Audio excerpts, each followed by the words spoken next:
sempre qui a Mizzas, Bovore Bussa, da intervistato a intervistatore. Siamo in compagnia di Maurizio Figus, che conosco personalmente perché condividiamo un percorso di formazione insieme, nel senso che lui è stato uno dei miei formatori. Ne approfitto subito per chiederti, Maurizio, andiamo subito al sodo, quanto è importante la formazione nelle imprese? Ma secondo me è fondamentale. La risposta sembra un po' scontata, ma di fatto funziona in questo modo. L'azienda è fatta dalle persone che ci lavorano, prima di tutto, e poi dal prodotto o servizio che possono erogare. Secondo me il fatto di crescere all'interno di un'azienda significa essere più competitivi, conoscere meglio le dinamiche legate al mercato, i propri clienti, i propri competitors. Insomma, crescere significa formarsi, migliorarsi continuamente per ottenere maggiori risultati. Quali sono le maggiori criticità che incontri quando inizi un percorso di formazione all'interno di un'impresa? Ma senz'altro la più grande di tutte è la resistenza al cambiamento, cioè il mettersi in gioco. Quindi normalmente faccio dei corsi di 2, 3 giorni, 6 giorni. La prima giornata la trascorro con poche informazioni, ma soprattutto con la voglia e il bisogno di far uscire le persone dalla zona di comfort. Quindi mi pongo proprio questo obiettivo, quello di dire, bene, probabilmente fino ad oggi ho fatto tante bellissime cose, per farne ancora di migliori ho bisogno di uscire dai soliti schemi, altrimenti otterrò i risultati che ho sempre ottenuto. Ci siamo trovati in tante occasioni a incontrare aziende dove i lavoratori, il management, diciamo, era distante da quella che era la leadership. La leadership noi intendiamo è quella che dà le priorità in un'azienda, è quella che pensa alle strategie, è quella che pensa alle novità, il management è quello che dovrebbe eseguire. A volte c'è uno scollamento e non si capisce qual è la leadership. Quale può essere secondo te il segreto, tra virgolette? Non esiste una ricetta per fare questo, il segreto che può far crescere la leadership in un'impresa? Ma personalmente tengo un corso che si chiama proprio Carisma e Leadership.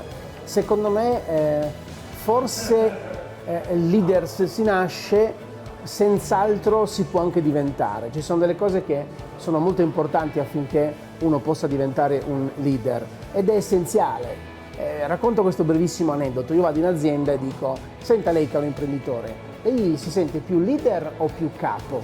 Beh, la risposta che mi viene data è, nella maggior parte dei casi, un po' tutti e due. Naturalmente non gli va di dire che sono soltanto dei capi. E quindi gli chiedo: benissimo, facciamo un piccolo test, brevissimo. Se lei si assenta per 3 giorni dall'azienda, per motivi suoi, i suoi dipendenti diranno: meno male, finalmente ci siamo liberati di lui, oppure ah, che bello, sono molto felice che ci dispiace che la persona che ci aiuta tutti i giorni, costantemente, oggi non ci sia, si prende il caffè con noi, ci dà un consiglio, ci risolve una grana. Ecco, secondo lei i suoi dipendenti che cosa direbbero?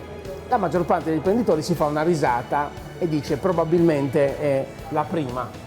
Ecco che quindi la leadership diventa fondamentale. Per farla ci vuole tantissima umiltà. L'umiltà, come mi piace raccontare, è la capacità di mettersi in discussione, di apprendere. Questa è la vera umiltà che un imprenditore deve avere. Ecco, a proposito di umiltà, in questi 2 giorni è emerso, secondo me, un aspetto importante. Siamo in un'epoca dove la tecnologia è diventata determinante per fare innovazione, per fare impresa. Eppure, in questi 2 giorni, il collante di tutta l'iniziativa è stato un termine, un concetto che è importantissimo, che è la fiducia. La fiducia necessariamente è legata alle relazioni. Ora, le relazioni teoricamente sembrano stridere con l'innovazione tecnologica, perché molti vedono l'innovazione tecnologica come qualcosa che allontana le persone, che le avvicina solo elettronicamente. Facebook fa nascere relazioni, ma sono relazioni quasi sempre a distanza. mi è sembrato di capire, non so se condividi questa osservazione, che questi due incontri di oggi, queste due giornate, riportano al centro delle relazioni l'uomo e la donna, gli esseri umani, quindi con il loro bagaglio di esperienze, di voglia di conoscersi e di mettersi in relazione. Quindi secondo te in questo scenario che si va delineando, dove le relazioni sono e diventeranno fondamentali, quanto possiamo incidere noi che ci occupiamo, tu in particolare, di formazione nelle imprese? Che valore aggiunto possono dare? Sì, voglio iniziare subito con una battuta che faccio sempre quando diciamo che su Facebook nascono relazioni, sì, non nascono i bambini, per esempio, perché per fare i bambini bisogna incontrarsi in qualche modo. E quindi la relazione, quella personale, rimarrà e dominerà sempre il mondo. Probabilmente adesso ancora di più, perché il tempo è dominato dalla tecnologia. E questo significa che la tecnologia, ricordiamoci, che è al nostro servizio, non siamo noi al suo servizio. Quindi la tecnologia mi deve servire, non lo so, probabilmente per scambiare più spesso delle informazioni, per scambiare più spesso video, file audio, documenti, ma poi l'incontro personale rimarrà sempre quella cosa che ci fa scegliere se fare oppure no un'altra cosa. Un altro concetto che hai detto molto importante è quello della fiducia. La fiducia, siamo cresciuti dal dopoguerra con la fiducia. Le persone andavano ad acquistare l'appartamento, le prime automobili con le cambiali, e guai se non riuscivano a pagare una cambiale, perché si sentivano umiliati davanti a una persona che gli devo dare dei soldi e non glielo dati. Oggi questa cosa è venuta un po' meno. Io credo che si stia tornando verso questa direzione, perché i furbetti probabilmente sono stati beccati, e forse adesso siamo un po' più nelle condizioni di poter scegliere con chi condividere, con chi creare appunto relazioni vere. Quindi possiamo concludere dicendo che la vera sfida degli uomini e delle donne che fanno impresa è cambiare, mettersi in discussione, essere in grado di vedere oltre il proprio orizzonte. Sì, esatto, è proprio questo.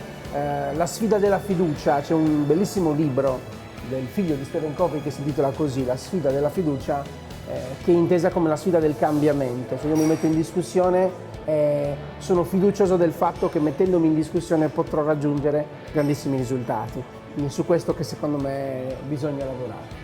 Grazie a Maurizio Figus. Grazie a te.